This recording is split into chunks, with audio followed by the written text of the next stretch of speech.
समंदर से उठी आग 150 किलोमीटर अंदर दुश्मन के घर में घुसेगा भारत का महारॉकेट। इजरायल के किलर ट्राइगॉन पर भारत की नजर, लेकिन डीआरडीओ के नेवी पिनाका ने पलटी बाजी।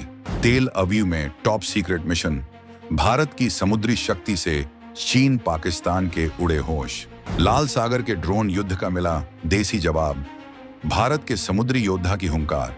120 किलोमीटर दूर गुप्त परीक्षण सफल, आत्मनिर्भर भारत ने दुनिया को दिखाई अपनी ताकत। भारतीय नौसेना और डीआरडीओ के टॉप सीक्रेट अधिकारियों का एक दल जब पिछले हफ्ते तेल अवीव में उतरा तो दुनिया भर की खुफिया एजेंसियों के कान खड़े हो गए।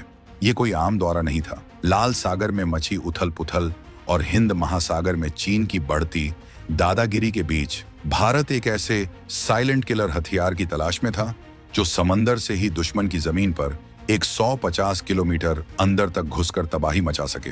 इजरायल की top defence company Elbit systems ने भारत के सामने अपना सबसे घातक समुद्री अस्त्र ट्राइगॉन पेश किया।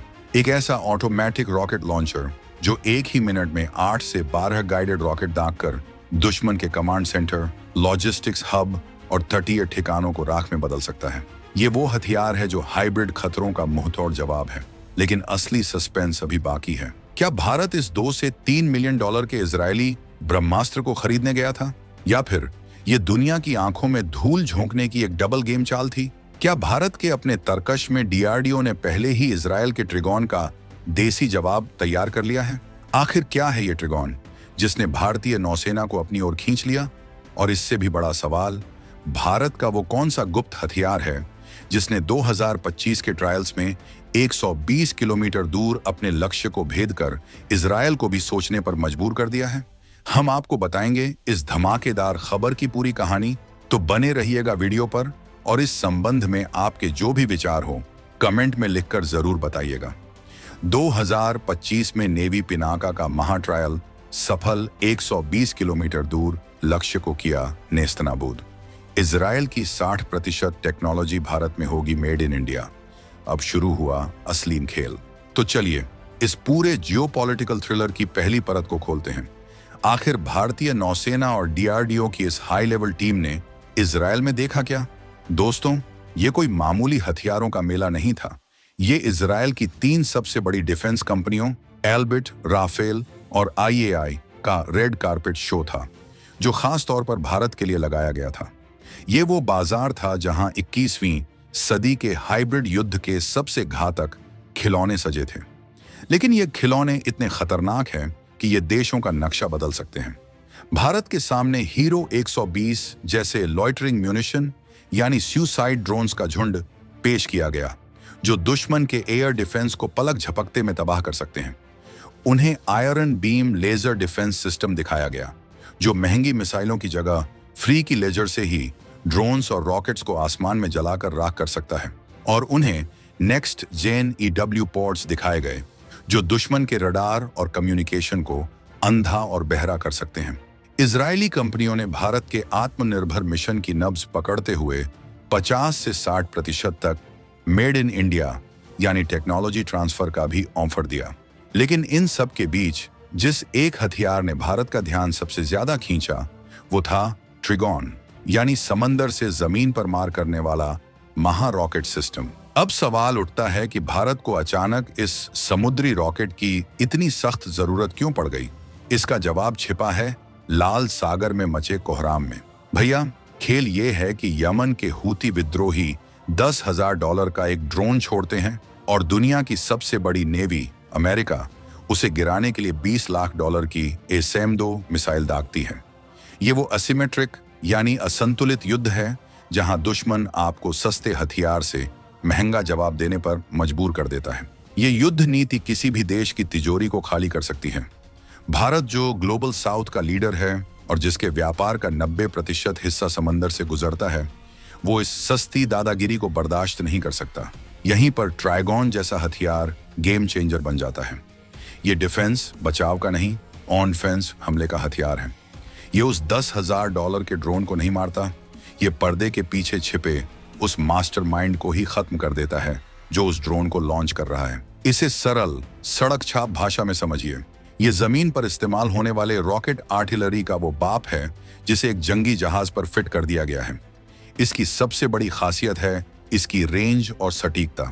ये समंदर में 100 से 150 किलोमीटर दूर छिपे जहाज से जमीन पर मौजूद दुश्मन के किसी भी हाई वैल्यू टारगेट, जैसे उनका कमांड और कंट्रोल सेंटर, उनका लॉजिस्टिक बेस, उनके रडार स्टेशन या उनकी तटीय मिसाइल बैटरी को चुन चुनकर निशाना बना सकता है।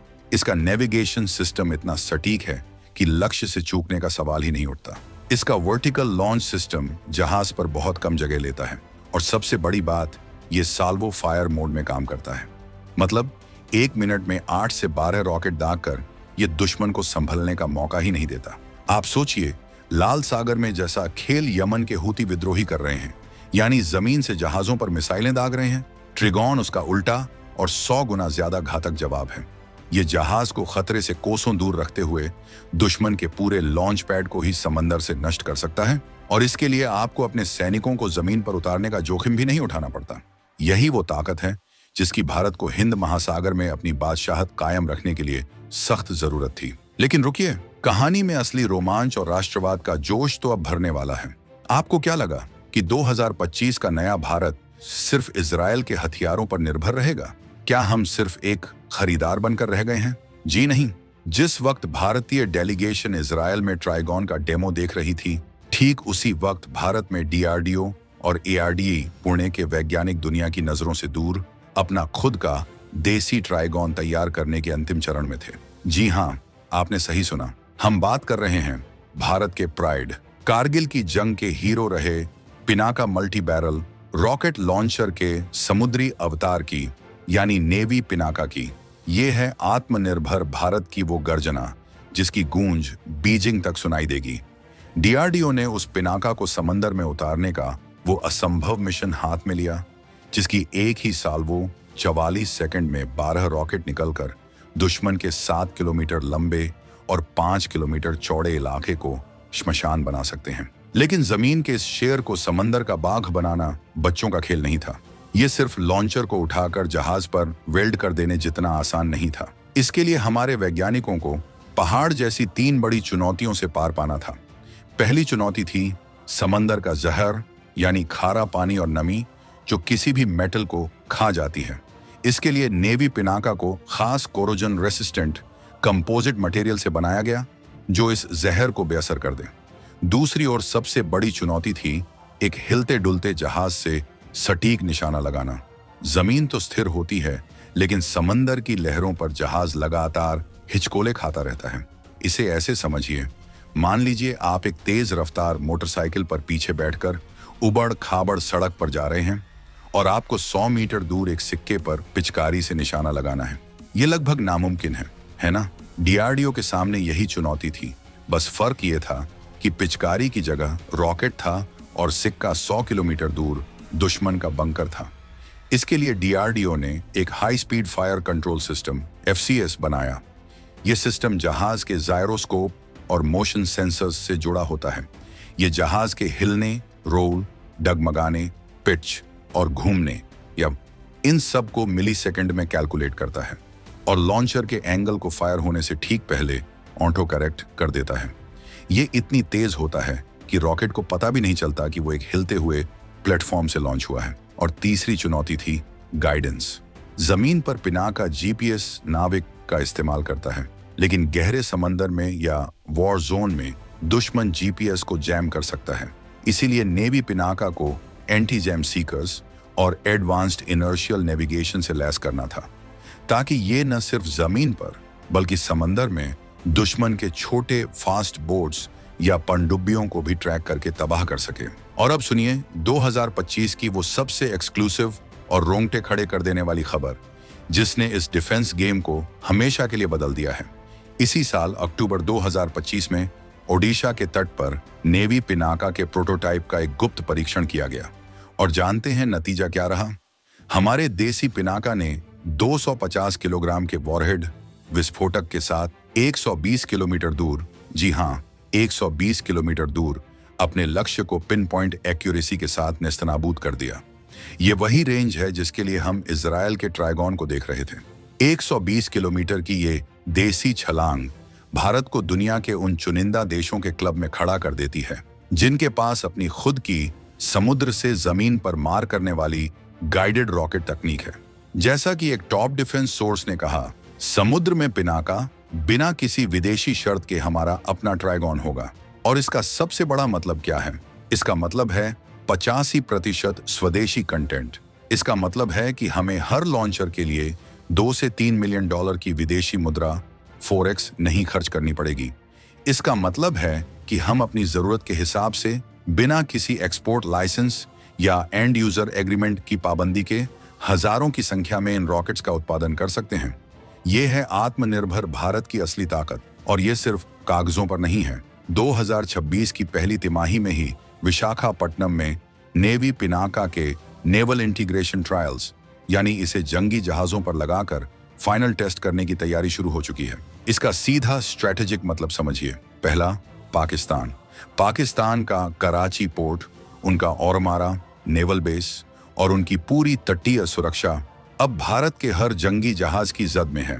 ये सिर्फ ब्रह्मोस एंटी शिप का डर नहीं है, ये नेवी पिनाका लैंड अटैक का वो खौफ है जो 120 किलोमीटर दूर समंदर से आकर उनके बंकरों को तोड़ेगा।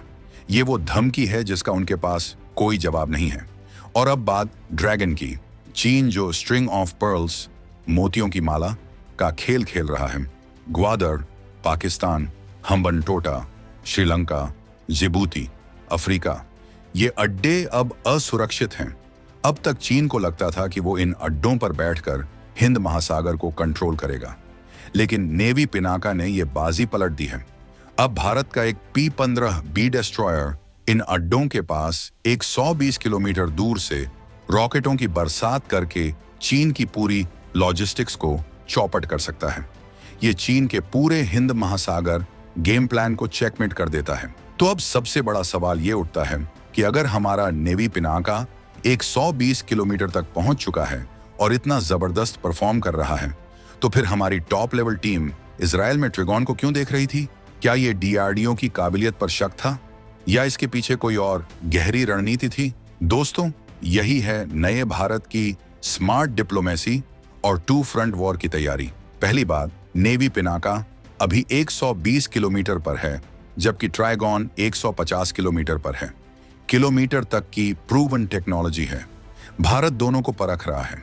हो सकता है कि नेवी पिनाका को मास प्रोडक्शन, बड़े पैमाने पर उत्पादन के लिए चुना जाए, जबकि कुछ स्पेशल ऑन ऑपरेशंस के लिए ज्यादा रेंज वाली ट्राइगॉन की रेडी टू यूज यूनिट्स को तुरंत शामिल कर लिया जाए।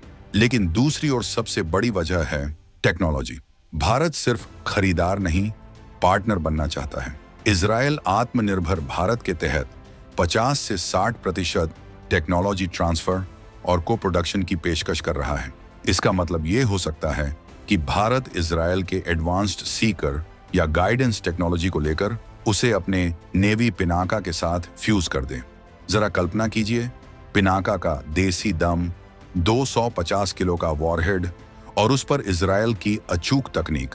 ये कॉम्बिनेशन वो महा हथियार बनाएगा जो दुनिया में किसी के पास नहीं होगा। ये एक ऐसा मास्टर स्ट्रोक है जो चीन और पाकिस्तान दोनों की तटीय सुरक्षा रणनीति को चेकमेट कर देगा। आपको क्या लगता है, क्या नेवी पिनाका ही भारत का भविष्य है, या हमें ट्राइगॉन जैसी विदेशी तकनीक की भी जरूरत पड़ेगी? और क्या भारत को अब आयरन बीम लेजर टेक्नोलॉजी पर भी दाम लगाना चाहिए? अपनी राय कमेंट्स में जरूर बताइएगा।